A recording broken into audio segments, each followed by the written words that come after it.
Hello मेरे प्यारे साथियों। तो कैसे हैं आप लोग? उम्मीद कर रहे हैं बहुत अच्छे होंगे और आपकी पढ़ाई एकदम शानदार चल रही होगी। तो स्वागत है आपका रिकॉर्ड मेकर ऑफिशियल चैनल में। मैं प्रिंस सर वीडियो नंबर 31 आज आपके सामने लेकर के आया हूं।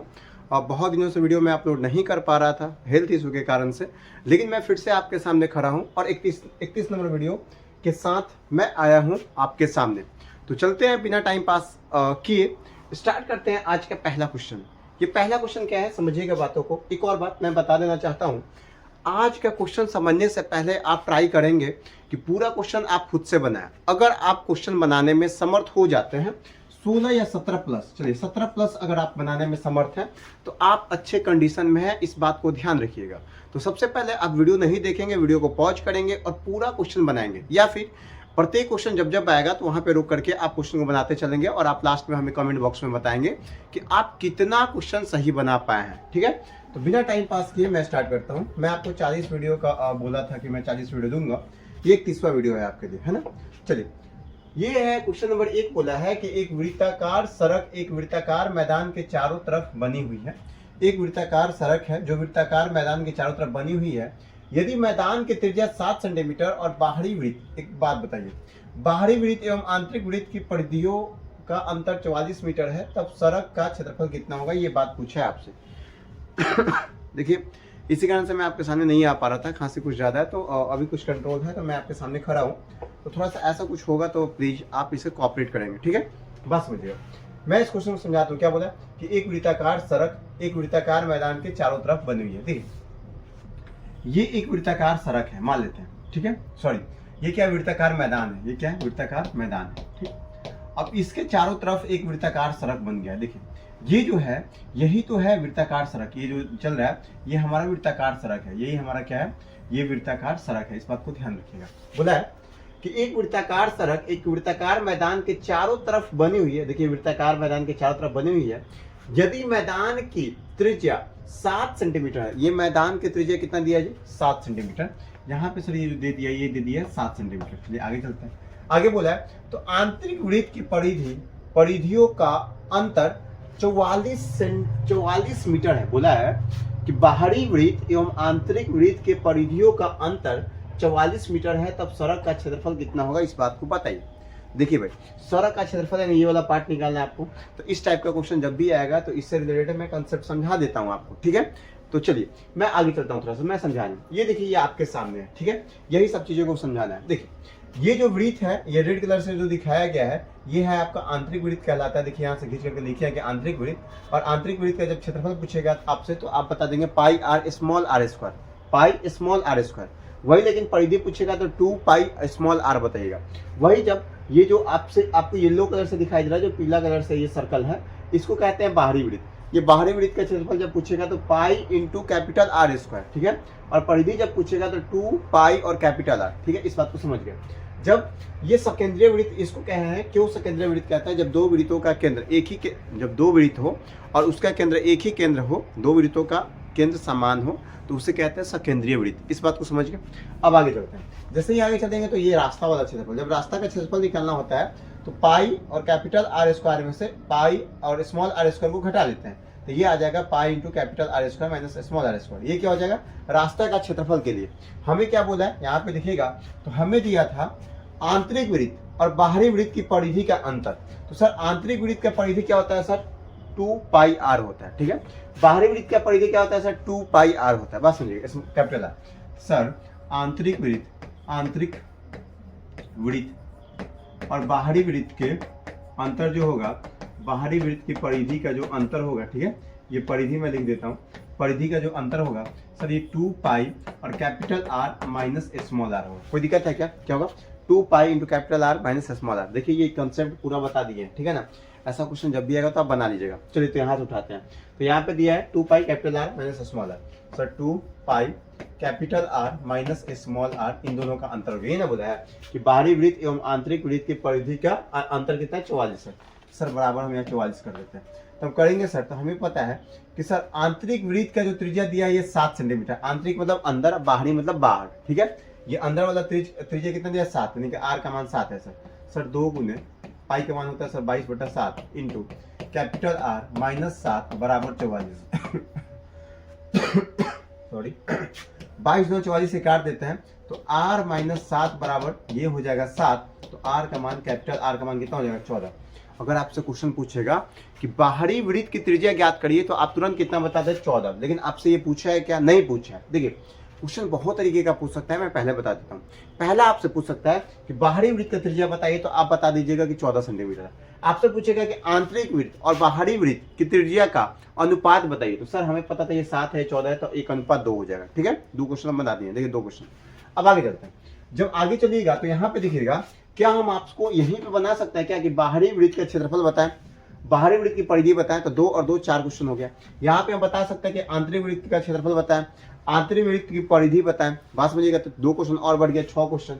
यहाँ पे ये तो दिया था और ये 7वां क्वेश्चन यहाँ पे बन सकता था, यही आपसे पूछा है। देखिए ये क्वेश्चन हमको पता है कि सर कैपिटल R का मान 14 है तो सर पाई का मान होता है 22/7 इंटू कैपिटल R का मान सर 14 होता है तो 14 का स्क्वायर सर 196 हो जाएगा। ठीक है, 196 minus R square sir small r square. तो R स्मॉल r का वैल्यू कितना दिया था जी? 7 दिया था। 7 का स्क्वायर करेंगे तो 49 हो जाएगा।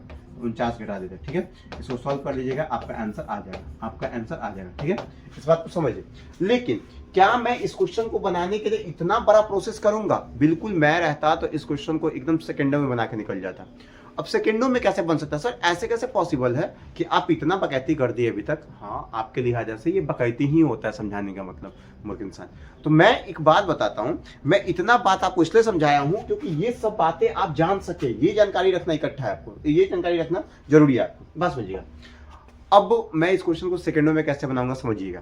हम आपको बताया है कि कोई भी क्वेश्चन बनाने जाइए, जिस भी फॉर्मूला में पाई आ जाए, आप समझिएगा कि वो आंसर 11 से कटेगा, उसका आंसर 11 से जरूर कटेगा। अब हम सर ये जब निकालेंगे तो इसका फॉर्मूला क्या होता है, क्या बोला? तब सड़क का क्षेत्रफल क्या होता है? सड़क का क्षेत्रफल क्या होता है जी? पाई इंटू, बात समझिएगा, यहाँ पे देखिएगा, लिखा है यहाँ पे, एक मिनट, सड़क का क्षेत्रफल यहाँ पे मैं लिखा था ना जी, चलिए, पाई into capital R square minus small r square. तो पाई तो आ गया, यानी कि 11 से ऑप्शन कटेगा। अब 11 से ऑप्शन कटेगा तो यहाँ पे आइए सर 6 2 8 सर 11 से नहीं कटेगा सर, 6 2 8 सर ये भी नहीं कटेगा सर, 4 2 6 सर ये कट जाएगा सर, 6 4 10 सर ये भी नहीं कटेगा। हो गया आंसर बॉम्बे। इस तरीके से आंसर आता है भाई, इतना आसानी से क्वेश्चन बन सकता है आपके लिए। कोई दिक्कत है क्या? मैं आगे बढ़ूँ, चलता हूँ मैं आगे। देखिए यहाँ पे आप इसे सॉल्व कर लीजिएगा। ठीक है, सॉल्व करने पर आपका आंसर आ जाएगा। मैं आगे बढ़ूँ। अच्छा, ये आंसर आज तो जाएगा ना, कोई दिक्कत तो नहीं है। मैं थोड़ा सा छोटा करूँ क्या? इसे छोटा करके सॉल्व कर दूँ या फिर आप कर लेंगे? मुझे कुछ गड़बड़ लग रहा है क्या? हाँ चलिए, बात समझिएगा। मैं यहाँ पे अगर मैं करूँगा कैपिटल R मेरा जब 14 आ गया तो 196 माइनस 49 कर देंगे सर, ये 22/7 इंटू, और 16 में से 9 घटा तो सर 7। ठीक है, 16 में से 9 घटा तो 7 और 18 में से 4 घटा तो 14। ठीक है सर, 7 एकम 7 9 14 21। ठीक है, 21 में 42 के 2 हासिल 4, 21 में 42 42 4 46। देखिए यहाँ पे यही 462 आ गया। कोई दिक्कत है क्या? आपको मैं सॉल्व करने के लिए किया था लेकिन मैं कर दिया इसलिए ताकि आपको संदेह ना हो। देखिए यहाँ पे अगला क्वेश्चन है, ये बहुत अच्छा, बहुत तगड़ा क्वेश्चन है। देखिए यहाँ क्या बोला है? बोला है कि क्वेश्चन नंबर 2 है कि एक शंकु के आधार को समानांतर काट कर 2 भागों में इस तरह विभाजित किया जाता है जिससे कि इस शंकु के नए शंकु और छिन्नक की ऊंचाई का अनुपात 3:4 हो जाए। प्राप्त शंकु और शंकु के छिन्नक का आयतन का अनुपात ज्ञात करिए। देखिए जी, ये शंकु और छिन्नक का प्रश्न है। इसमें बहुत सारे बच्चों को दिक्कत हो जाता है। और दिक्कत कहाँ पे होता है ये बात को समझिएगा। मैं पूरा आज के बाद इस टाइप का क्वेश्चन आपसे नहीं छूटेगा, मैं पक्का संभावना दे रहा हूँ, अगर आप इस बात को सही ढंग से समझ गए तो। देखिए जी, कोई भी शंकु है, जब आप शंकु को बीच से काट देते हैं, बात समझिएगा, जब आप शंकु को बीच से काट देते हैं तो बीच से काटने के बाद ये 2 भाग निकलता है। पहला भाग यहाँ पे है, दूसरा भाग यहाँ पे है। ठीक है, ये इस तरीके से कटेगा तो ये पहला भाग ऊपर निकला ये वाला, और ये दूसरा भाग इधर निकल गया। कोई दिक्कत तो नहीं है आपको? ये वाला भाग को, ये शंकु से जब हम काटते हैं तो ऊपरी भाग शंकु ही रहता है, बट नीचे वाला भाग छिन्नक हो जाता है। छिन्नक को इंग्लिश में फ्रस्टम कहा जाता है, इस बात को ध्यान में रखिएगा। ठीक है, तो बात इतना जानकारी रखना है छिन्नक में आपको कि सर छिन्नक का जो ये होता है ये कहलाता है साइलेंट हाइट, यानी कि तिर्यक ऊंचाई, और तिर्यक ऊंचाई बराबर सर होता है √h² plus capital R minus small r का whole square. Sir capital R और स्मॉल r क्या होता है ये वही बात समझा दीजिए। देखिए जी, छिन्नक ये है, छिन्नक कह सकते हैं एक बाल्टी। देखिएगा तो बाल्टी का जो नीचे वाला एरिया रहता है वो छोटा, उल्टा बाल्टी कर दीजिए। ठीक है, तो ऊपर वाला परत जो होता है उसका रेडियस बड़ा होता है, नीचे वाला छोटा होता है, इसी टाइप से। देखिए कैपिटल आर नीचे वाला होता है और स्मॉल आर बड़ा वाला होता है। क्यों? क्योंकि शंकु जब होगा तो ये ऐसे ऊपर की ओर छोटा, मतलब रेडियस उसका छोटा होते चला जाता है। ठीक है, तो देखिए यहाँ पे ये कैपिटल आर होता है नीचे वाला रेडियस, स्मॉल आर हो जाता है ऊपर वाला रेडियस। ठीक है, फिर ये छिन्नक का जो ऊपरी रेडियस होता है शंकु के, याद रखिएगा कि वो रेडियस कहलाएगा। दोनों ये रेडियस आपस में बराबर होते हैं, ये अगर स्मॉल आर तो ये भी स्मॉल आर, बस इतना समझिए। ठीक है, अब बात समझिएगा हमारा।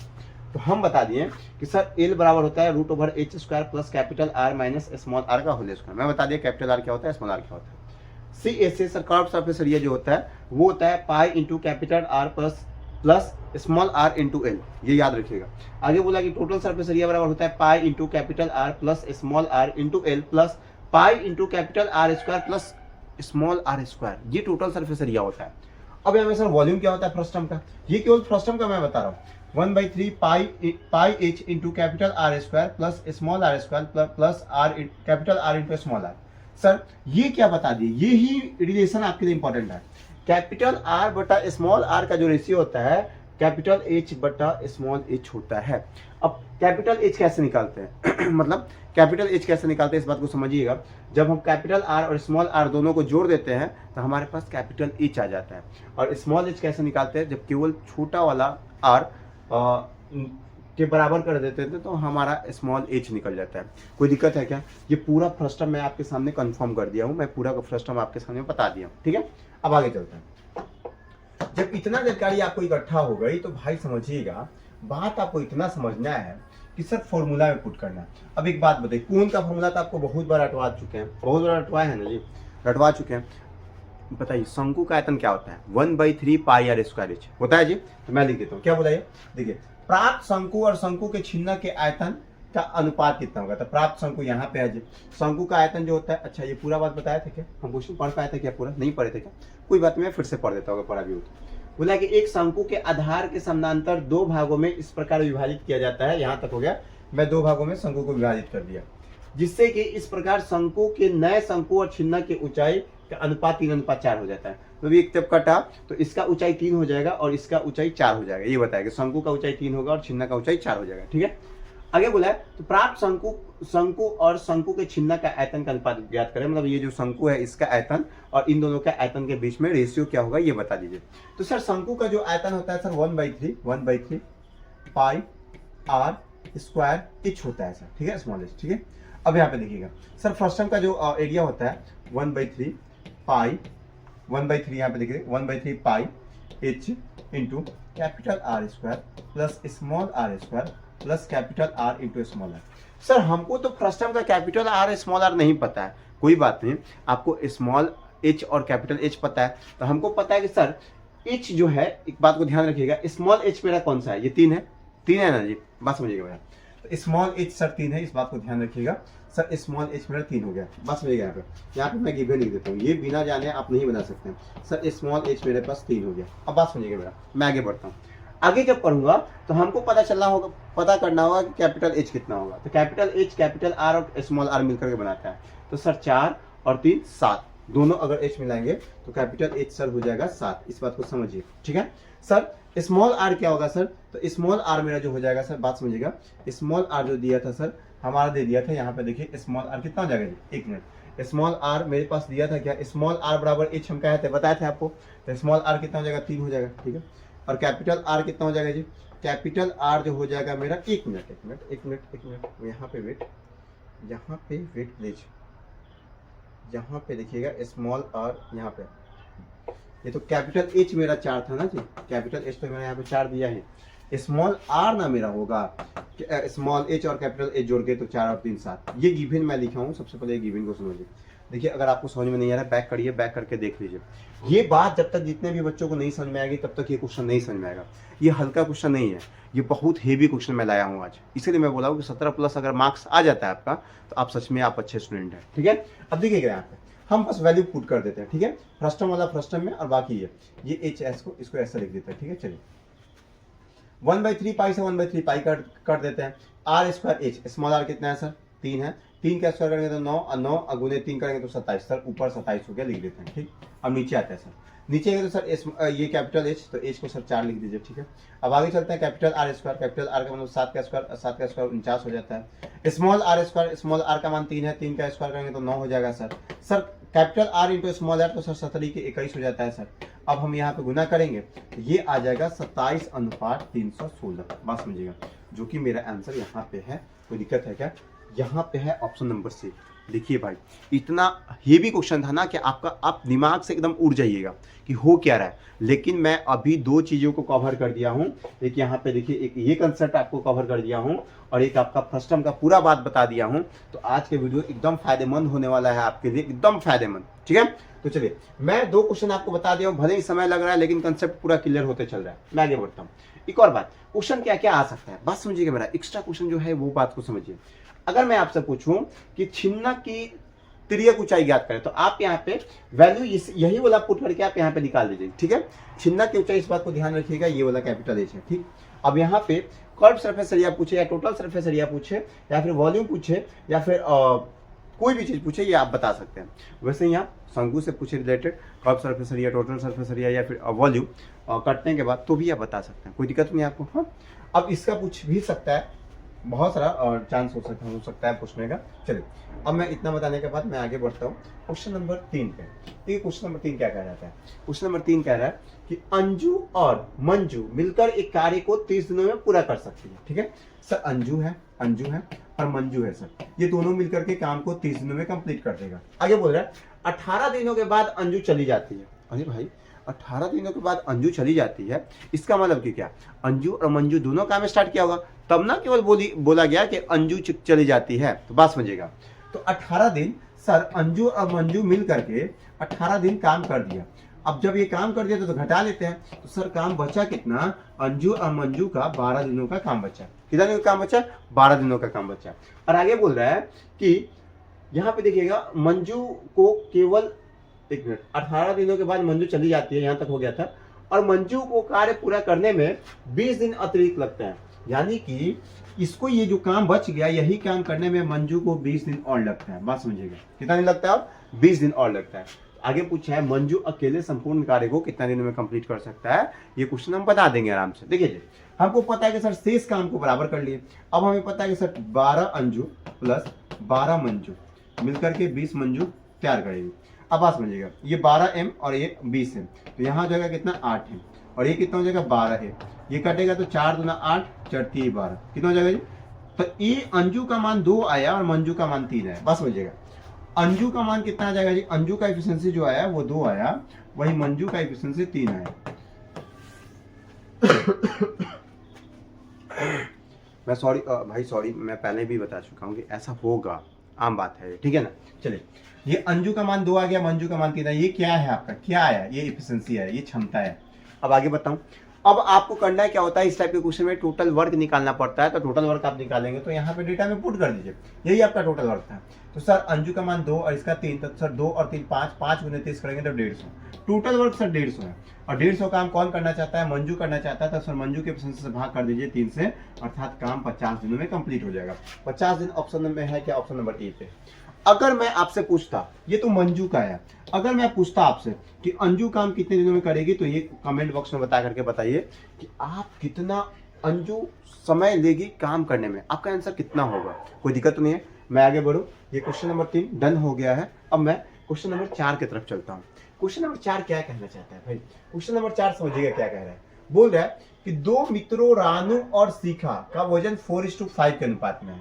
भाई रानू है, ठीक है, और शिखा है, ये दोनों 4:5 के अनुपात में इसका वजन है। ठीक, आगे बोला है रानू का वजन 20% रानू का वजन 20% बढ़ जाता है। ओ भाई कोई बात नहीं है, मैं मान लूं क्या कि ये 40 होगा और ये 50 होगा, कोई दिक्कत है क्या आपको, नहीं है। तो हमारा कहना है कि सर रानू का वजन 20% बढ़ जाता है। सर रानू का वजन पहले कितना था, उसमें से चेंज, हम चेंज पे केवल फोकस करेंगे, किस पे फोकस करेंगे, चेंज पे, ठीक है। 20% बढ़ जाता है, तो 40 का जब आप 20% निकालिएगा तो कितना हो जाएगा, प्रतिशत से डबल 0 कट गया तो 8, यानी कि सर 8 किलो रानू का वजन बढ़ जाता है। इस बात को आप समझ पा रहे हैं, बिल्कुल समझ जाओगे। अब बात समझिएगा हमारा, अब बोल रहा है कि रानू और शिखा का कुल वजन 25% की वृद्धि के साथ 82.8 किलो हो जाता है। बात समझिएगा, बोल रहा है कि रानू और शिखा का कुल वजन 25% के साथ 82.8 किलोग्राम हो जाता है। तो शिखा के वजन में कितने प्रतिशत का वृद्धि हुआ ये बताइए। देखिए भाई, जब भी प्रतिशत वृद्धि की बात है तो ये वाला हम डेटा नहीं मिलेंगे तो काम चलेगा। तो हमको क्या बोला है कि कुल मिलाकर वजन 25% बढ़ जाता है। तो मैं एक बात बताइए सर, 50 और 40 90 होता है सर। अगर मैं टोटल देखूं सर, यहाँ पे टोटल देखूं तो सर 90 किलो का था। अब बोला है कि 90 किलो में 25% का चेंज है, तो 90 का 25% आप कैसे निकालेंगे बात समझिएगा। तो 90 का पहले आधा करिए 45, फिर 45 का आधा करिए तो 25% हो जाएगा ना जी। तो 45 का आधा करिएगा तो 22.5। सर टोटल जो चेंज है वो 22.5 का है। अब बात समझिएगा, हमारा जब 8 यहाँ बढ़ गया और 22.5 टोटल बढ़ रहा है तो जरूर ये जो है इस मतलब शिखा जरूर सर 14.5 किलो वजन बढ़ा करके आई होगी। कितना बढ़ा करके आई होगी? 14.5 किलो वजन बढ़ा के आई होगी। अब बताइए 14.5 किलो वजन बढ़ा के आई है कितना से? पहले सर उसका 50 किलो था और गुना कर लेंगे 100, अर्थात कितना परसेंट वजन बढ़ाई सर? शिखा अपना 29% वजन बढ़ा ली है। वजन कितना परसेंट बढ़ाई है जी? 29% बढ़ाई है। कोई दिक्कत है आपको? कोई दुख दर्द परेशानी? यहाँ तक हम पूरी बात आपको समझा चुके हैं और मैं आगे बढ़ने का प्रयास कर रहा हूँ और मैं आगे बढ़ भी गया हूँ। बात समझिएगा। आगे क्वेश्चन नंबर 5 की बारी है। उम्मीद कर रहा है क्वेश्चन नंबर 4 तक एकदम मस्त समझ में आ रहा होगा आपको। क्वेश्चन का लेवल जानबूझ के रखे हैं हाई, ताकि आपको बेहतर से बेहतर क्वेश्चन मिल सके। ऐसा नहीं केवल इजी क्वेश्चन आप करके जा रहे हैं, नहीं। हमारे क्लास में अगर आप हैं तो इजी भी क्वेश्चन करेंगे, टॉप भी करेंगे, मॉडरेट भी करेंगे, सबका प्रैक्टिस करके जाएंगे, ताकि वहाँ पेपर में आपको एकदम ये ना कभी फील हो कि नहीं हम तो ईजी करके आए हैं, ऐसा क्यों पूछ लिया आप, ऐसा नहीं होना चाहिए। ठीक है, चलिए। तो क्वेश्चन नंबर 5 है। क्वेश्चन नंबर 5 बोला है कि ए और बी प्रत्येक 10 लाख रुपए के साथ साझेदारी में प्रवेश करते हैं। 3 महीने के बाद ए अपनी आधी पूंजी निकाल लेता है। देखिए जी, ए नाम का कोई व्यक्ति है और बी नाम का व्यक्ति है, ये दोनों व्यापार करना स्टार्ट किया। जब व्यापार करना स्टार्ट किया तो मान लेते हैं कि ये सर 10 लाख रुपए ये लगाया है और 10 लाख रुपए ये भी लगाया था, दोनों 10-10 लगाया। बोला कि ये 3 महीने के बाद पैसा निकाल लेता है। बात समझिएगा, 3 महीने के बाद पैसा निकाल लेता है। ठीक है, ए के बारे में बोला है। फिर बोला है कि 3 महीने के बाद ए अपनी आधी पूंजी निकाल लेता है। आधी पूंजी निकाल लेता है मतलब कि 10 में से 5 निकाल लेता है और छोड़ता कितना है? 5 छोड़ता है। ठीक है, और आगे बोल रहा है और फिर अगले 6 महीने के बाद इसे वापस निवेश कर देता है। अरे भाई, पैसा निकाला, बोला कि हम पैसा निकाले तभी काम है, तो अभी 5 ही पैसा लगाएंगे अगला 6 महीने के लिए। फिर बोला कि 6 महीने के बाद फिर से वो पैसा लगा दिए, यानी कि 10 रुपये लगा दिए। फिर ये कितना दिनों के लिए? 3 महीने के लिए। बोला आगे और फिर अगले 6 महीने के बाद वापस निवेश कर देता है। वर्ष के अंत में 14 लाख रुपए का प्रॉफिट होता है। तो बताइए कि ए को कितना धनराशि मिलना चाहिए? कोई बात नहीं, एक बात बताइए, इसके बारे में कोई जिक्र किया है क्या? नहीं किया है। तो हम मान लेते हैं कि सर 10 लाख रुपए ये 12 महीने के लिए लगाया। ठीक है, जिसके बारे में जिक्र नहीं किया जाता है वो एकदम सीधा साधा लड़का रहता है, वो एकदम सिंपल चलेगा। बात समझिएगा। तो यहाँ पे जब हम जोड़ेंगे तो सर ये हो जाएगा 10 से 30, 6 पे 30 10 से 30, सर टोटल जोड़ेंगे तो 90 और इधर हो जाएगा सर 120। सर काटेंगे तो 3:4 हो जाएगा। कितना हो जाएगा जी? 3:4 हो जाएगा। जब ये 3:4 आ जाएगा, बात सुनिएगा मेरा, कितना हो जाएगा? 3:4। बात सुनिएगा मेरा। तो हमसे बोला है कि टोटल लाभ कितना होगा जी? यही प्रॉफिट होता है। ये ए का प्रॉफिट आता है, ये वाला बी का प्रॉफिट होता है, और 4 3 7 है टोटल प्रॉफिट।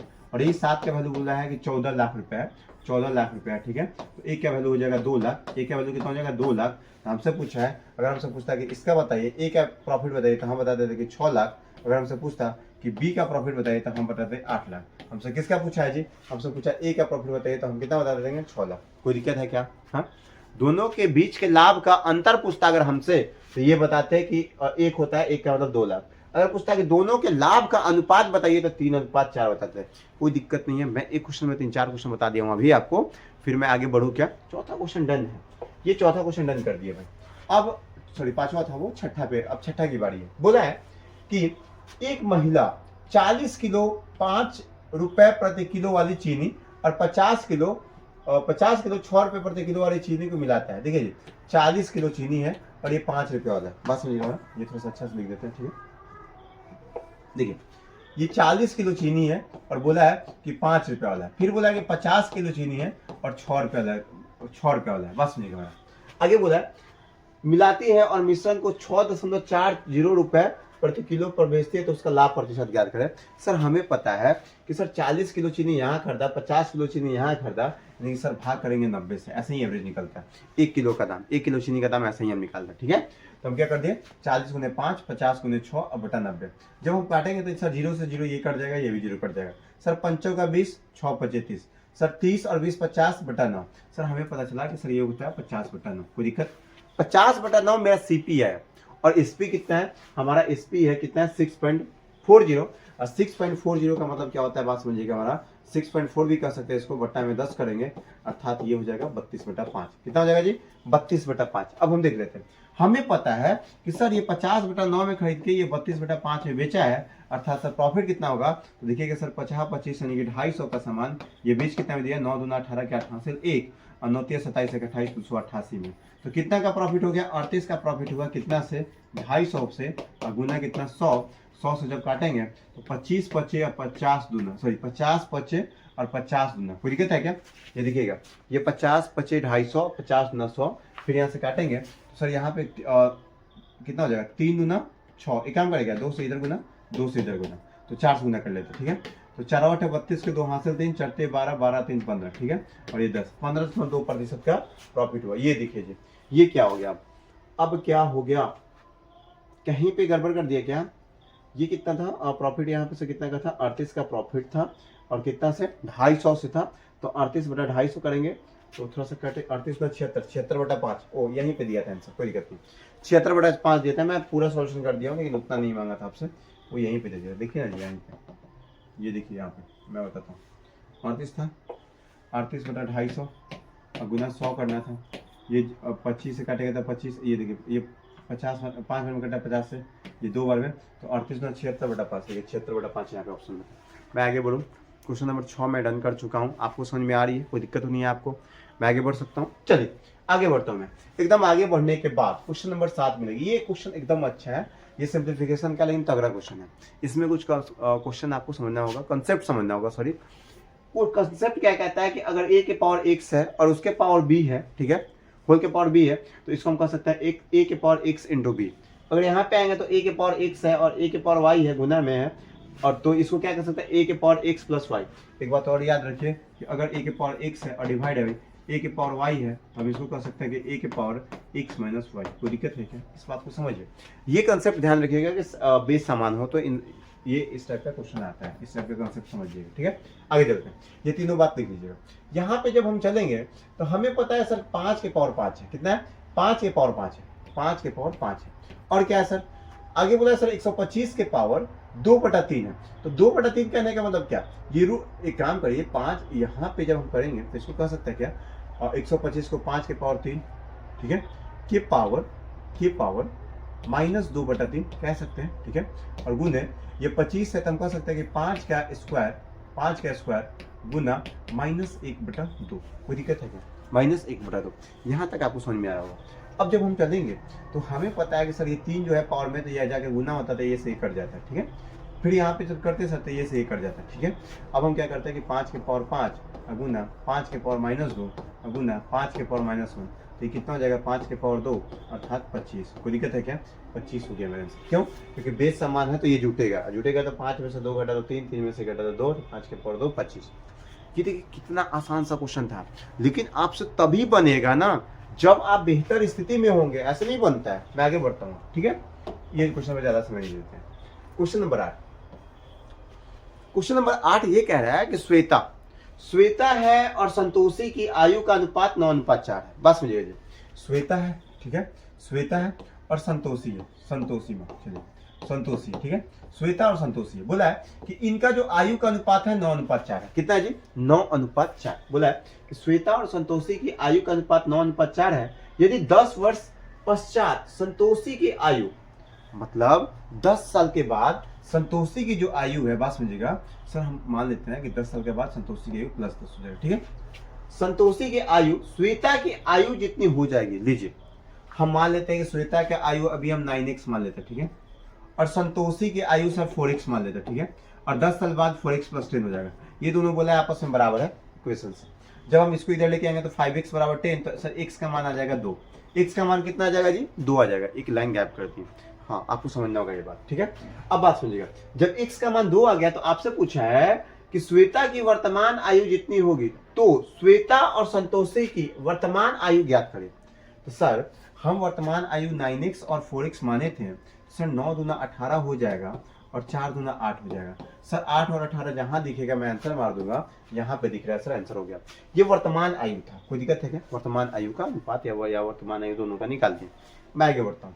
आगे जब बढ़ूंगा तो आपसे, हाँ एक और बात, यहाँ पे क्वेश्चन एक्स्ट्रा क्या क्या बन सकता है मैं बता देता हूँ।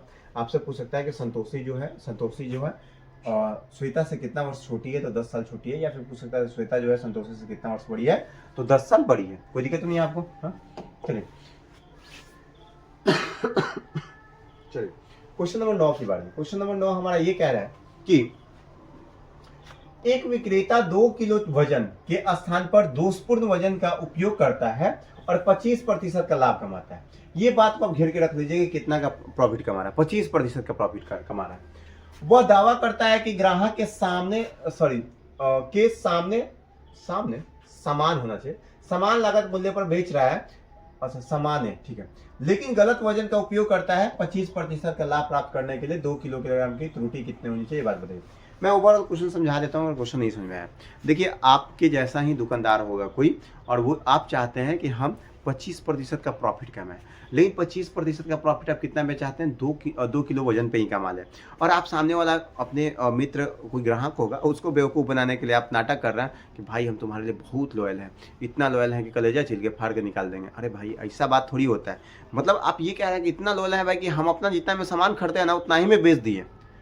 आप उतना ही में कैसे बेच देंगे? आप चीट कर रहे हैं उनको, आप पीछे से बटखारा के नीचे कुछ गड़बड़ किए होंगे, बस समझिएगा।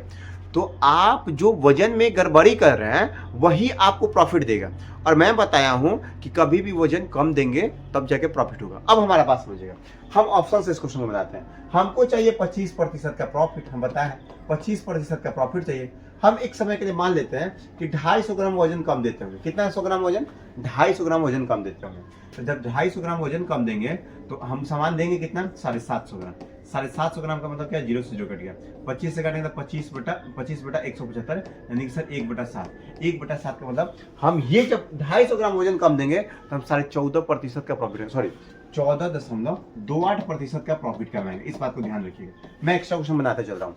लेकिन अगर हम 400 ग्राम कटौती करेंगे वजन में, तो 400 ग्राम जब हम कटौती कर लेंगे तो देंगे कितना? 1600 ग्राम, ठीक है। टोटल 2000 में से घटाएंगे तो हमें पता चला कि सर 1/4 होता है, यानी सर यही हो गया 25% का प्रॉफिट। यानी कि सर हम 400 ग्राम वजन कमी कर रहे थे, यानी कि गलती कर रहे थे, त्रुटि कर रहे थे। आपसे क्वेश्चन पूछ सकता है कि वो जो थे वो कितना वजन दे रहे थे, तो 1600 ग्राम वजन दे रहे थे। कितना की जगह पे? तो 2000 की जगह पे। कितना की बेईमानी कर रहे थे? 400 ग्राम की बेईमानी कर रहे थे। कितना पे? प्रतिशत में, तो 25% का। कोई दिक्कत तो नहीं है आपको? मैं आगे बढ़ सकता हूँ? आप हाँ आगे बढ़ सकता हूँ एकदम ऐसे बात। अब बताइए, एक और क्वेश्चन मैं यहीं पे दे देता हूँ।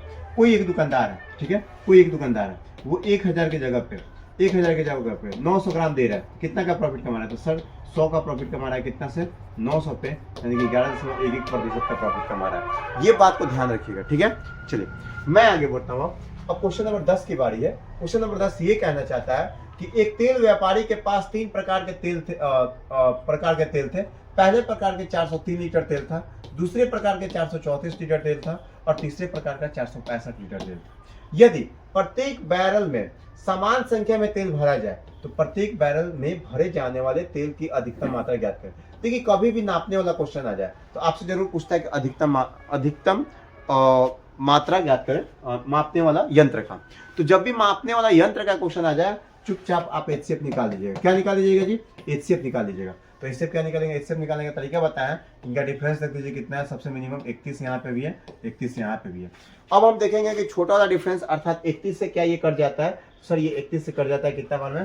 13 बार में। ये 31 से 13 बार में कटता है। सर ये 31 से 14 बार में कटता है। सर ये 31 से 15 बार में कटता है। बात समझिएगा हमारा, अर्थात 31 से ये तीनों कट जाता है। हम कह सकते हैं कि सर HCF जो होगा वो HCF 31 होगा, यानी कि बड़ा वाला जो हमारे पास क्या अधिकतम मात्रा का तेल मापने के लिए जो यंत्र होगा वो होगा 31 लीटर का।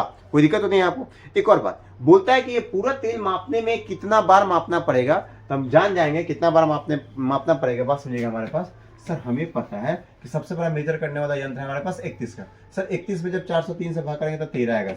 सर 31 में जब इसके भाग करेंगे तो सर 14 आएगा। सर इसमें जब हम 31 से भाग करेंगे तो 15 आएगा, यानी कि टोटल हमको मापना पड़ेगा 14 3 42 बार में। कितना बार में जी? 42 बार में। कोई दिक्कत तो नहीं है, 42 बार में हम माप देंगे इसको। अगर पूछा जाए कि कितना बार में आप पूरा तिल को माप लीजिएगा तो मैं आगे चलो, हम आगे बढ़ते हैं ये क्वेश्चन पे, क्वेश्चन नंबर 11 पे।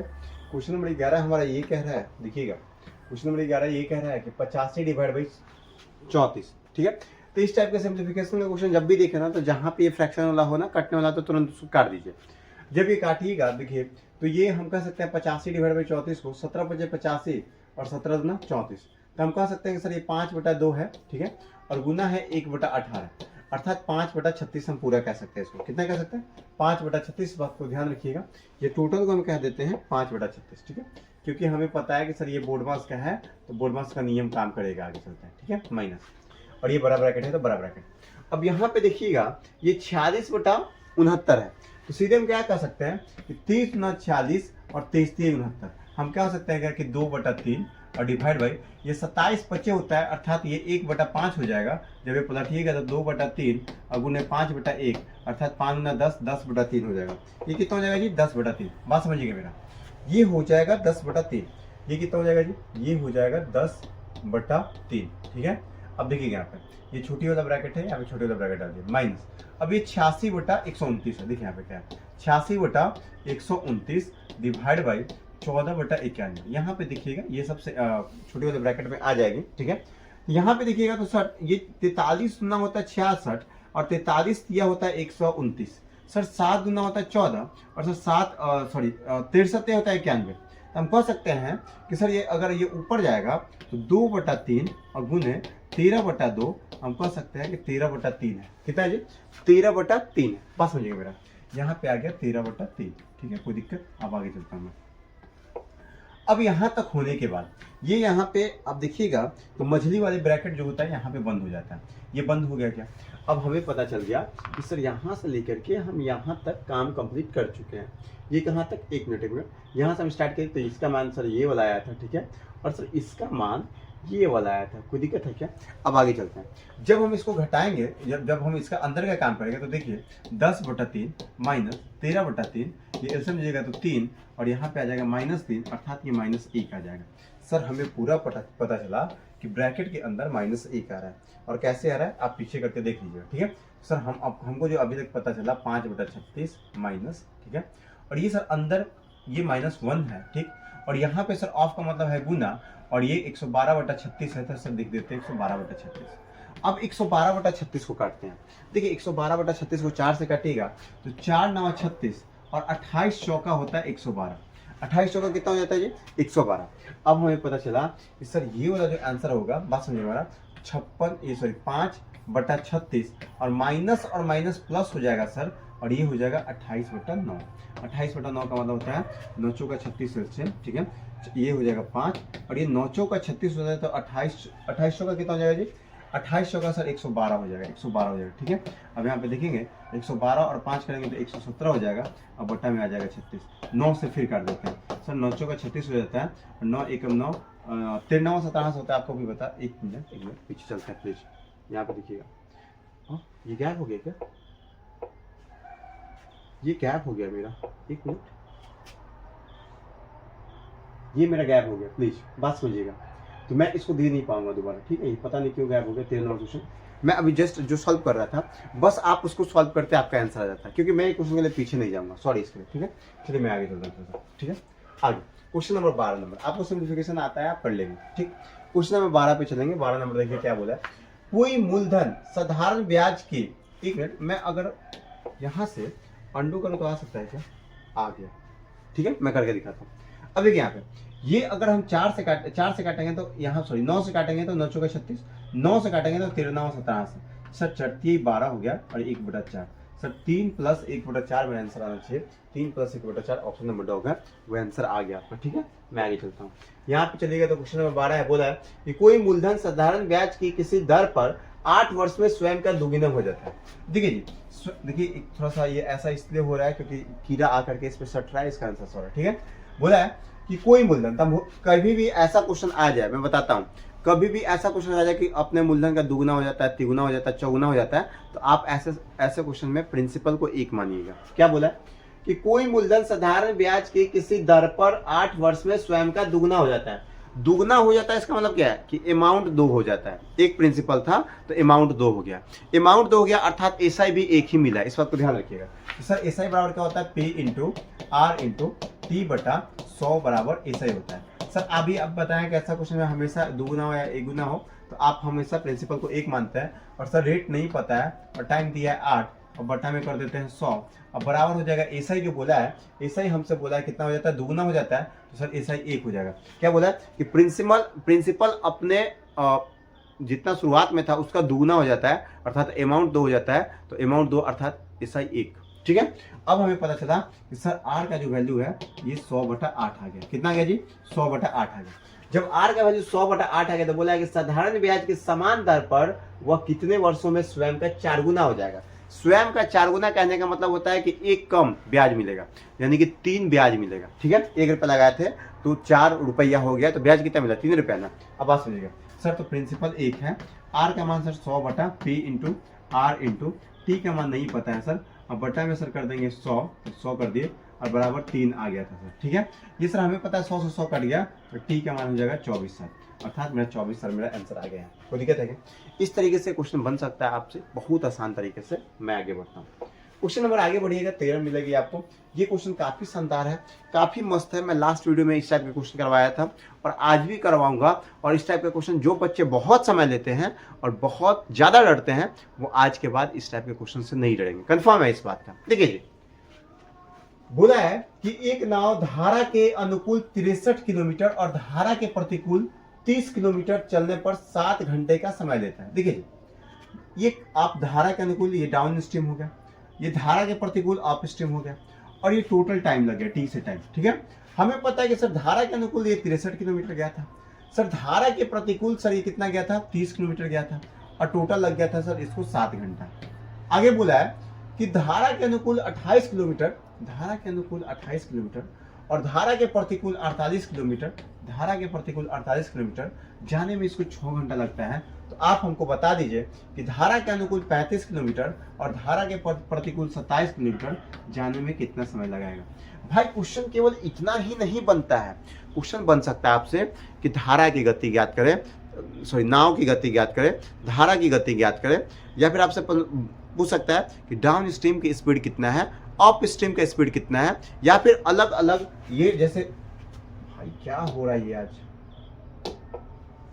मैं फंस गया हूँ, बस मुझे ये जैसे अलग अलग डाउन स्ट्रीम भेज रहा है, अप स्ट्रीम भेज रहा है, ऐसे करके 2 अलग अलग डेटा दे करके आपसे पूछ लेता है कि इतना किलोमीटर जाने में कितना समय लगेगा, या केवल डाउन स्ट्रीम अगर ये 35 किलोमीटर जाता तो कितना समय लगेगा, या अप स्ट्रीम केवल 27 किलोमीटर जाता तो कितना समय लगेगा।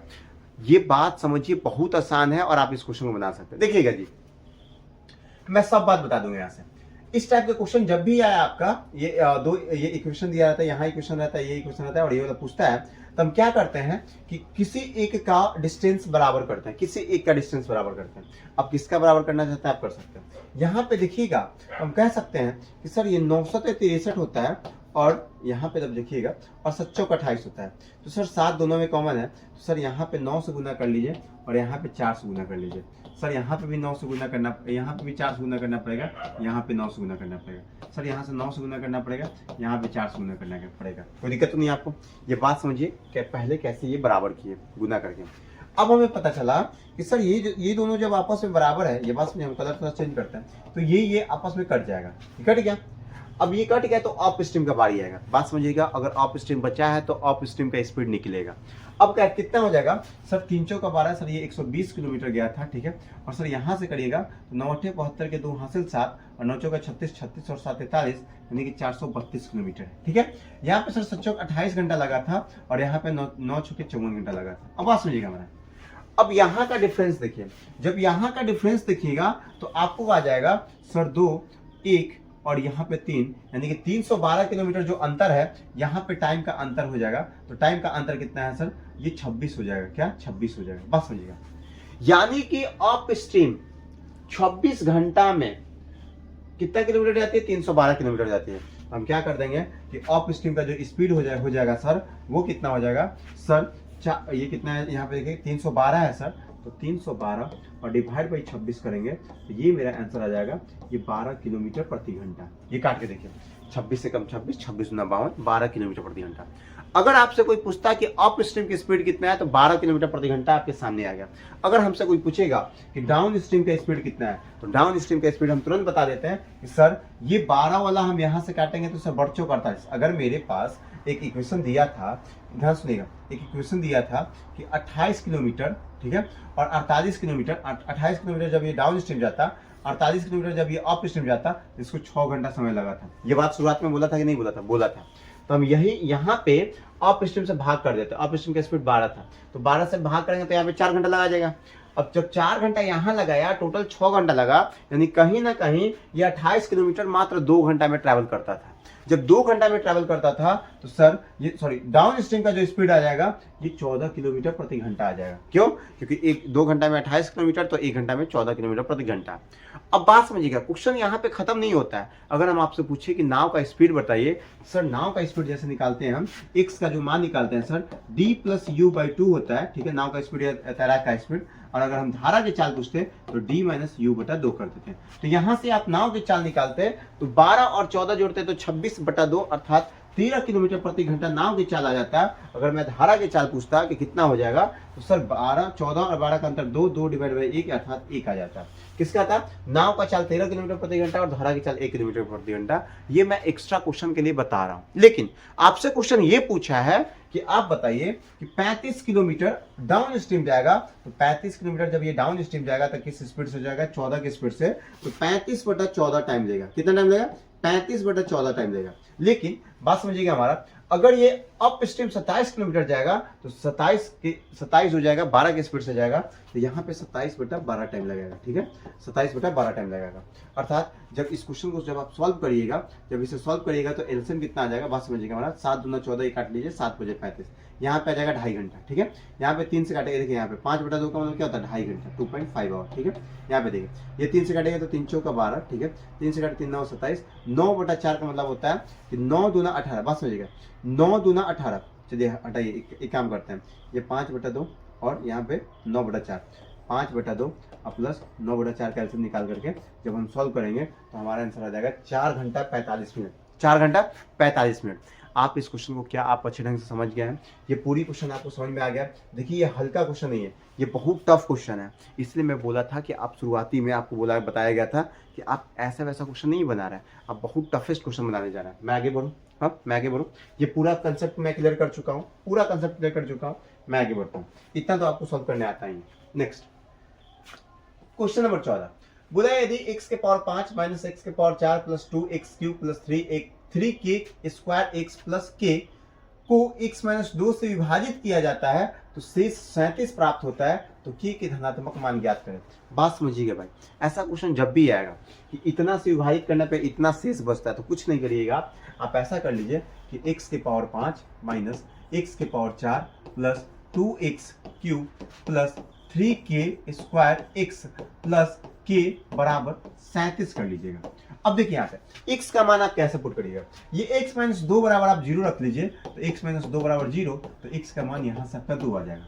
अब x का मान 2 इस पे पुट कर दीजिए, जब x का मान 2 पुट करिएगा तो 2 के पावर 5 हो जाता है 32, 2 के पावर 4 आ जाता है सर 16, सर 2 के पावर 3 होता है सर 8, 8 में 16 सर। फिर यहाँ पे 2 के पावर 3 गुने यहाँ पे 2 है तो 2 3 6 सर 6k² हो जाएगा यहाँ पे, प्लस फिर k बराबर 37 होगा। सर एक बात बताइए, 16 प्लस है या माइनस है तो कट गया। हमें पता चला कि सर 32 प्लस ये 32 है सर और ये 37 है, इधर लेके जाएगा सर 5 हो जाएगा, यानी कि सर 6k² प्लस k बराबर 5 आ जाएगा सर। अब बात समझिएगा हमसे क्या पूछा है? k का मान ज्ञात करिए। तो k का मान हम ऑप्शन से उठा लेंगे, क्योंकि इक्वेशन से सॉल्व करने में फिर आपको समय लग जाएगा। इक्वेशन से सॉल्व करने में क्या लग जाएगा? समय। तो हम पुट नहीं करेंगे, k का मान हम पुट करेंगे कि कौन सा आंसर मेरा समान आ जाए। अब देखिए जी, जब k का मान हम यहाँ पे रखेंगे, बात समझिएगा मेरा, अगर हम k का मान 5/6 रखते हैं, बात समझिएगा मेरा, 5/6 रखते हैं तो 6 गुने, और k का मान 5/6 है तो 5 का स्क्वायर करेंगे तो 25, अब बटा 6 करेंगे तो 36, ठीक है, अब प्लस ये फिर 5/6 हो जाएगा। सर 6 से काटेंगे तो 6 और कट जाएगा, ठीक है। तो 25 5 30, 30/6 करेंगे और 30/6 करेंगे तो सर 5 घंटा आ जाएगा, जो कि यहाँ पे दिया है ऑलरेडी, ठीक है। अर्थात मेरा आंसर सी हो जाएगा। अब सर आप 5/6 डायरेक्ट कैसे पकड़ लिए? हम 5/6 इसलिए पकड़े क्योंकि यहाँ पे 6 था, 6 का मल्टीपल लाना था और एक कट जाए इसलिए मैं पकड़ लिया था, ठीक है। क्या मैं आगे चल सकता हूँ? वरना दूसरा तरीका ये है कि द्विघात समीकरण से आप इसे सॉल्व करके बना सकते हैं। चलिए क्वेश्चन नंबर 15 पे आते हैं। क्वेश्चन नंबर 15 क्या कह रहा है भाई? क्वेश्चन नंबर 15 कोई और देखिए, इसको बनाइए। हालांकि आप ट्राई तो करने के लिए मैं पहले ही बता चुका हूँ आपको। देखिए बोला कि 45 विद्यार्थियों की एक कक्षा में अपना वजन नापती है, कोई बात नहीं। 10 विद्यार्थियों का औसत वजन 55 किलो है। सर 10 विद्यार्थियों का औसत वजन 55 किलो है और शेष विद्यार्थियों का औसत वजन 60 किलो है। तो सर टोटल जो 45 विद्यार्थी है, 10 विद्यार्थी यहाँ पे आ जाएगा, तो 35 विद्यार्थियों का औसत वजन कितना है जी? 60 किलो है। तो आपसे पूछा है कि इस प्रकार, बात समझिए, इस प्रकार पूरी कक्षा का औसत वजन ज्ञात करें। तो पूरी कक्षा का औसत वजन जो हो जाएगा वो कितना हो जाएगा? 10 × 55, 10 × 55 प्लस ये कितना हो जाएगा? 35 × 60, 35 × 60 और बटा 45। आप इसे सॉल्व कर लेंगे, जो आंसर आएगा वही आपका एवरेज आ जाएगा। हालांकि जब इसका आंसर आएगा वो 59 के आसपास आ जाएगा, ये बात को ध्यान रखें। 58.8 समथिंग आएगा, ठीक है। तो वो 59 के आसपास आपका आंसर आ जाएगा, आप इसे सॉल्व कर लीजिएगा। क्या मैं इस बात को समझाते हुए आगे निकल सकता हूँ? बिल्कुल आगे निकल सकता हूँ, चलता हूँ मैं आगे। अब ये सर यहाँ डेविएशन मेथड क्यों नहीं बताया? मैं आपको अभी इस क्वेश्चन में बेसिक जानबूझ के बताया हूँ। डेविएशन मेथड से हमको आता है बनाना है, लेकिन मैं नहीं बताया हूँ आपको, ताकि आप थोड़ा सा इधर उधर ना हो जाए। चलिए क्वेश्चन नंबर 16। क्वेश्चन नंबर 16 ये क्या है आपसे कि 15,000 रुपए के 3 वर्षों के लिए क्रमशः 4%, 5% और 6% प्रतिवर्ष की दर से उधार दी गई। पहले वर्ष, दूसरे वर्ष और तीसरे वर्ष के लिए वार्षिक रूप से चक्रवृद्धि ब्याज लगाया गया, तो 3 वर्ष के बाद चक्रवृद्धि ब्याज कितना प्राप्त होगा ये बता दीजिए आप। ये बहुत अच्छा क्वेश्चन है, आप बनाइए इसको, पता चलेगा आपको। बोली तो कि आज आपके लिए ऐसा क्वेश्चन लाया ना कि आप एकदम शॉक्ड हो जाइए, कहाँ से क्वेश्चन आया सर ऐसा। चलिए देखिए इसको बनाइए।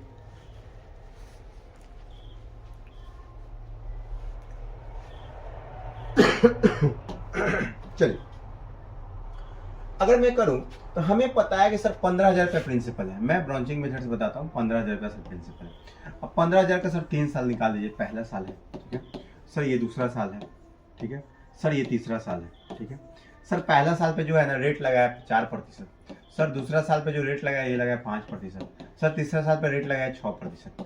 सर तो क्या ये पहला साल पे 15,000 का जब 4% निकालिएगा तो देख लीजिए 15,000 का 4% कितना होता है? देखिए 15,000 का 4% जब प्रतिशत से डबल जो कट गया तो 15 चौका 60, अर्थात यहाँ पे आ जाएगा 600। कितना आ जाएगा जी? 600। कोई दिक्कत तो नहीं आपको? तो 15,000 का 4% 600 हो गया। जब हम 15,000 का जब हम 5% निकालेंगे तो 15×75, सर ये आ जाएगा 750 रुपया। और जब 15,000 का 6% निकालेंगे तो 15×6 सर यहाँ आ जाएगा 900 रुपया। कोई दिक्कत है क्या?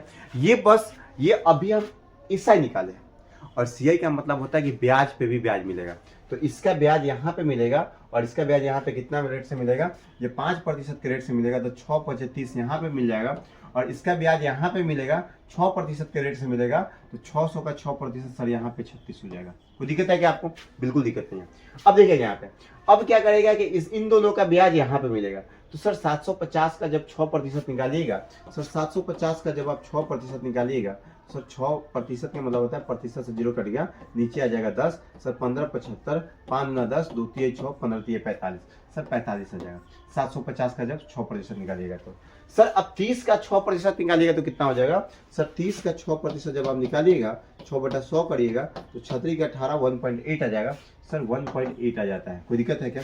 ये बात को समझिए, ये सबसे शॉर्ट तरीका है, नहीं तो आपसे ये क्वेश्चन नहीं बनेगा। इस बात को समझ लीजिए, आप क्वेश्चन बनाते रह जाएंगे, नहीं बनेगा, ठीक है। अब ध्यान सुनिएगा, हमको पता चल गया क्या पूछा हमसे पूछा है कि सीआई बताइए, और हमें पता है कि सीआई जो होता है ये टोटल होता है। ये टोटल क्या कहलाता है जी? ये टोटल सीआई कहलाता है। अगर हमसे पूछता है कि 3 साल का एसआई कितना होगा, तो ये हम बता देते हैं, तो 3 साल का एसआई आ जाता है, ठीक है। अगर हम पूछते हैं कि 3 साल का, बात समझिएगा, सीआई और एसआई का अंतर कितना हो जाता है, तो हम ये बता देते केवल ये हो जाता है 3 साल का सीआई और एसआई और सीआई का अंतर हो जाता है। कोई दिक्कत?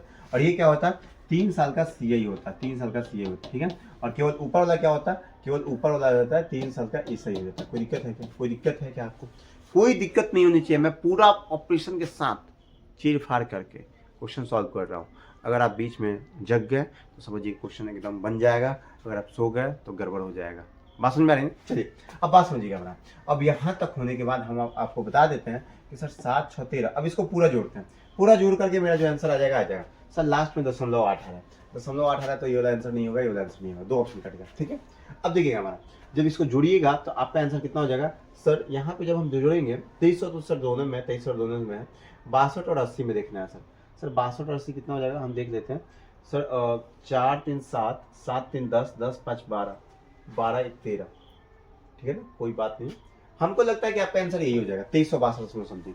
आप इसको जोड़ लीजिएगा, जोड़ने तो आता है आपको, इतना आसान सा कौन सा मैं बताऊंगा, मैं जोड़ के दिखाऊं क्या? चलिए जोड़ के दिखाता हूँ। आपको पता है कि 600 700, 7 6 13, 13 और 9 22, ठीक है, 2250 यहाँ हो जाएगा, 2280 हो गया, 2280 यहीं तक हो गया। बात समझिएगा, 2280 हो गया। ठीक है, 2280 यहाँ तक। अभी 36 और 45 से जोड़िए सर। 6 5 11, 11 1 12, 12 के 2 हासिल 1, 4 3 7 1 8। ठीक है, 8, तो यहाँ पे हो गया 82.8, ये 8 और ये 2, 8 और 16 की 6 हासिल 1, 2 1 3 23, यहाँ पे 2362.80 आपका आंसर आ गया। कोई दिक्कत है क्या आपको? एकदम दिक्कत नहीं होगा, इस बात को समझिए। कैमरा के पीछे जस्ट आकर के ये मच्छर बैठ जा रहा है, इतना समझदार मच्छर हो रहा है कि इसको भी हमसे जलन है कि कैमरा के सामने आकर के बैठेंगे। भाई इतना ज़्यादा जगह है और यहाँ पे कैमरा पे आकर के बैठ रहा है, पता नहीं दिख रहा है था कि नहीं दिख रहा था आप लोगों को। मैं आगे बढ़ता हूँ, ये पूरी बात समझा चुका हूँ। ये बोला है क्वेश्चन नंबर 17 कि 7 5 और 14 का चतुर्थ अनुपात ज्ञात करें। जब भी चतुर्थ अनुपात ज्ञात करने के लिए कहा जाता है तो BC/A होता है, मध्य अनुपात √AB होता है, तृतीय अनुपात B²/A होता है। इस बात को ध्यान रखिएगा। ठीक है, तो बोला 7 5 ये आपका A होता है, ये B होता है, ये C होता है। 7 5 14 का चतुर्थ अनुपाती A और 10 का तृतीय अनुपाती के समान है सर। तो इसका चतुर्थ अनुपाती होता है BC/A सर, इसका तृतीय अनुपाती होता है B²/A। ठीक है, B²/A सर। B का मान यहाँ पे ये A है और ये B है। ठीक है, यहाँ सर B और C का मान 14 5 70/7 करेंगे। देखिए यहाँ पे B का मान सर 5 है, B का मान सर 5 है और B का मान सर 5 है और C का मान सर 14 है और बटा में A का मान सर 7 है और बराबर B², B का मान सर 10 है और गुना 10 कर देंगे और बटा A का मान सर A कर देते हैं। ठीक है ना, हम 7 गुना 14 कर देते थे, 2 5 10, 5 गुना 10 कर देते, 10 से 10 कट गया सर। A का मान हमारा 10 आ जाएगा। A का मान कितना गया? 10 आ गया। 10 मेरा आंसर हो गया, ऑप्शन नंबर डॉ।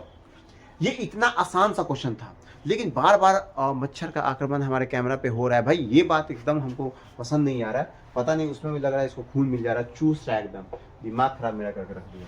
बस समझिएगा, क्वेश्चन नंबर 18 सबको मेरे पास ही आना। चलिए क्वेश्चन नंबर 18 है। 18 नंबर में बता करके जल्दी से भागने के चक्कर में रहूंगा, नहीं तो ये हमको जीने नहीं देगा सब। देखिए क्वेश्चन नंबर 18 क्या कह रहा है। एक दुकानदार अपने सामान पर 10%, 5% की 2 क्रमिक छूट देता है, फिर वह अपने सामान पे 20% GST जोड़ता है। यदि किसी वस्तु का अंकित मूल्य इतना रुपए है तो ग्राहक को वस्तु को वास्तविक मूल्य से कितना अधिक कम या भुगतान करना पड़ा होगा। बस समझिए, मतलब बोल रहा है ना कि एक दुकानदार है जो कि पहले 2 छूट देता है, फिर बोलता है कि भैया हम GST ले लेंगे क्योंकि भारत सरकार बोल रही है कि GST लेंगे। तो GST कब लेंगे? सामान का जब रेट कम कर देता है, जितना आता है आपको लास्ट में तैयार हो जाता है कि अब मटेरियल आपको इतना में मिलेगा, उस पर GST लगाना पड़ता है, तो उस पर ये GST लगाएगा। ठीक है, नहीं बाकी का बात अलग होता है कि बाकी लोग अलग तरीके से लगा लेते हैं। तो सर हमको पता है कि एक दुकानदार सामान कितना में बेचता है जी, हमको पता है कि सर 2000 में बेचता है। तो सर 2000 का 10% जब छूट देंगे तो 9/10 रुपये लेंगे। फिर सर ये हम 5% का छूट देंगे तो यानी कि 1/20 यानी कि 19/20 रुपया लेंगे। ठीक है, और सर इस पे बोल रहा है कि 2000 है तो ग्राहक सॉरी इस पे GST कितना ले रहा है? 20% का GST ले रहा है। GST में पैसा बढ़ जाता है, इस बात को याद रखिएगा, यानी कि 1/5 यानी 5 से 6 हो जाएगा, यानी कि 6/5 हो जाएगा। देखिए यहाँ पे ये 20 25 100 हो जाएगा तो ये 0 कट गया, ये 0 से 0 कट गया। ठीक है, तो हमें पता चला जो रुपया देना होगा सर 9 दूना 18। ठीक है, 19 छक 14 है ना। एक काम करते हैं, ये 9 दूना 18 कर लेते हैं। ठीक है, एक काम कर ले क्या, 19 9 17 से 6 दूना 12। ठीक है, 19 9 17 से गुना 12। ठीक है, अब गुना करते हैं 12 लास्ट में 2, कोई बात नहीं। 12 एकम 12 के 2 हासिल 1, सॉरी 12 एकम 12 के 2 हासिल 1, 62 84 1 85 के 5 हासिल 8, 12 एकम 12 12 8 20 यानी कि 2052। यानी कि 2000 का जो सामान था, 2000 का जो सामान था ये 2052 रुपया उसको देना पड़ा था। कितना रुपया? 2052 रुपया देना पड़ा था, अर्थात 2052 रुपया देना पड़ा था। तो इसको कितना रुपया ज्यादा लग गया? तो सर 52 रुपया ज्यादा लग गया। कितना से लगा? तो 2000 से लगा और गुना कर देंगे 100, तो डबल जीरो से डबल जीरो कट जाएगा और ये काटेंगे 2 से तो आ जाएगा 10 और ये 2 से काटेंगे तो 26, यानी कि 2.6% का इंक्रीज हो गया। कितना परसेंट का जी? 2.6% अधिक हो गया। कोई दिक्कत है क्या? मैं आगे बढ़ सकता हूँ? मैं आगे बढ़ सकता हूँ क्या? 18 के बाद 19 की बारी है। 19 नंबर क्वेश्चन यहाँ पे मिलेगा आपको। देखिएगा, बोला है कि एक आयताकार भूखंड के 3 बार लगाने के लिए 2250 मीटर तार का उपयोग किया जाता है। बात समझिएगा जी, एक बार अगर बार लगाते हैं तो उस आयत का, कोई भी बार लगाते हैं तो उसका उस आयत का परिमाप लगाते हैं। एक बार लगाइएगा, ठीक है। अगर 3 बार लगाइए तो 3 परिमाप होगा। तो हम सबसे पहले एक परिमाप का वैल्यू निकालेंगे। बात समझिएगा मेरा। तो एक परिमाप का वैल्यू, जब 3 परिमाप का वैल्यू आपका 2250 दे दिया है तो एक परिमाप का वैल्यू 750 हो जाएगा और 750 मैं लिख देता हूँ। कितना हो जाता है जी? 750, ठीक है। आगे बोल रहा है कि एक आयताकार भूखंड के 3 बार लगाने के लिए 2250 मीटर तार का उपयोग किया जाता है। भूखंड की लंबाई चौड़ाई से 5 मीटर अधिक है। बोला कि लंबाई जो है चौड़ाई से 5 मीटर अधिक है, यानी कि अगर हम चौड़ाई को x मानते हैं तो लंबाई x + 5 हो जाएगा। कोई दिक्कत है क्या? लंबाई कितना हो जाएगा? x + 5 हो जाएगा। तो हमें पता है कि सर आयत का परिमाप जो होता है 2 × L + B होता है। कितना हो जाएगा? 2 × L + B। हमको पता है सर 750 बराबर 2 × L का मान सर x + 5 है, x + 5 है और B का मान सर x है, अर्थात हम कह सकते हैं कि x 2x, तो 2 × 2x + 5। और जब हम इसको गुना करेंगे तो 2 दूना 4x + 10 बराबर इधर हो जाएगा 750 और ये 10 इधर जाएगा तो 740। 4x बराबर 740 हो जाएगा, तो x का मान हो जाएगा 740/4। कोई दिक्कत है क्या? कितना हो जाएगा जी? 740/4। तो भूखंड की लंबाई ज्ञात करने के लिए आपको बोला गया है तो 4 से काटते हैं सर। 4 से काटेगा तो 18 × 72, 18 बार में 4 बचे 20, 185। अगर हमसे लंबाई पूछा है तो लंबाई x + 5 था, तो 185 में जब हम 5 जोड़ देंगे तो 190 हो जाएगा। अगर हमसे चौड़ाई पूछता तो हम 185 ही बताते हैं। कोई दिक्कत तो नहीं है आपको? पक्का इसका रेशियो भी आपसे क्वेश्चन बन सकता था। क्वेश्चन नंबर 19 इसी के साथ मैं समाप्त कर दिया। अब क्वेश्चन नंबर 20 की बारी है। क्वेश्चन नंबर 20 ये आपसे कहना चाहता है कि रामलाल ने 1200 रुपए कुल लागत पर एक निश्चित मात्रा में संतरे खरीदे। उसने उनमें से 1/3 संतरों को 20% की हानि पे बेच दिया। यदि रामलाल 10% का समग्र लाभ अर्जित करता है तो रामलाल शेष संतरे कितने प्रतिशत के लाभ पर बेचेंगे? देखिए भाई, ऐसा क्वेश्चन जब भी है अपने मन से एक संतरा का दाम 100 रुपए मान लीजिएगा, पक्का क्वेश्चन बन जाएगा। तो ये बोला है कि रामलाल ने 1200 रुपए में कुल लागत पर निश्चित मात्रा में संतरा खरीदा। तो हम एक संतरा का दाम हम 100 रुपए मान लिए, यानी कि सर ये 12 संतरा खरीदा होगा, तभी तो 1200 रुपए लग गया। ठीक है। अब बोला है कि उसने उनमें से 1/3 यानी 12 का 1/3 करिएगा तो 4 संतरा सर, 4 संतरा को 20% के हानि पे बेचा, यानी कि सर 20% की हानि का मतलब होता है 20 रुपए का लॉस हो गया। ठीक है। अब आगे बोल रहा है कि सुनिएगा, अब आगे बोल रहा है एक काम करेंगे, 4 संतरा -20 लॉस हो गया। ठीक है, मैं बस समझिएगा, आ जा भाई या 4 संतरा था और क्या था, 4 संतरा था और 20 का लॉस हो गया था, इसलिए यहाँ पे माइनस कर दिए थे। ठीक है, आगे चलते हैं। अब आगे बोला है यदि रामलाल 10% का समग्र लाभ अर्जित करता है। रामलाल इतना चालाक था कि ओवरऑल 10% का प्रॉफिट कमाया था, यानी कि वो प्रॉफिट कमाया था 12 सामान पे 10% का प्रॉफिट, यानी कि टोटल सर 120 रुपए का प्रॉफिट कमाया था। क्यों? क्योंकि 100 रुपया हम प्रिंसिपल मान रहे थे तो उसका 10% 10 ही होता है, तो सर 120 रुपए का प्रॉफिट कमाया था। अब वो बोला है कि शेष सामान को, तो शेष सामान कितना, 4 सामान तो यहाँ बेचा था, यानी कि 8 सामान जो है कितना प्रतिशत के प्रॉफिट पे बेचा, तो हम मान लेते हैं कि 1% के प्रॉफिट पे बेचा। अब यहाँ से क्या होगा, 20 का 80 उधर जाएगा तो 200, तो 8x बराबर 200, तो x का मान जो हो जाएगा, x का मान हो जाएगा 200/8, तो 4 से काटते हैं तो 4 दूना 8, ठीक है, और 4 से काटेंगे 25, 25 50, ठीक है, यानी 50/2 यानी कि 25.2% के प्रॉफिट पे बेचा गया था शेष सामान।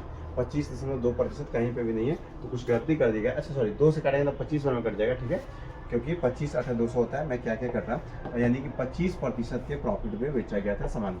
कितना परसेंट के प्रॉफिट पे? शेष सामान को 25% के प्रॉफिट पे बेच दिया था।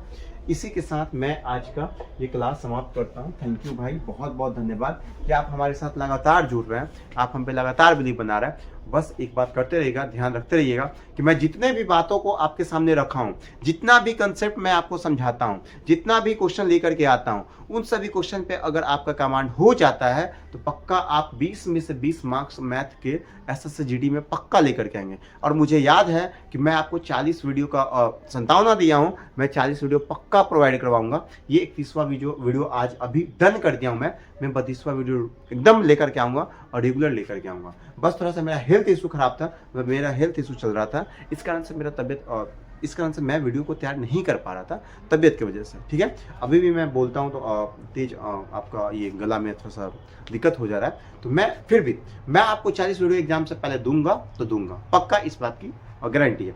तो ठीक है, आज के लिए इतना ही रखते हैं। Thank you.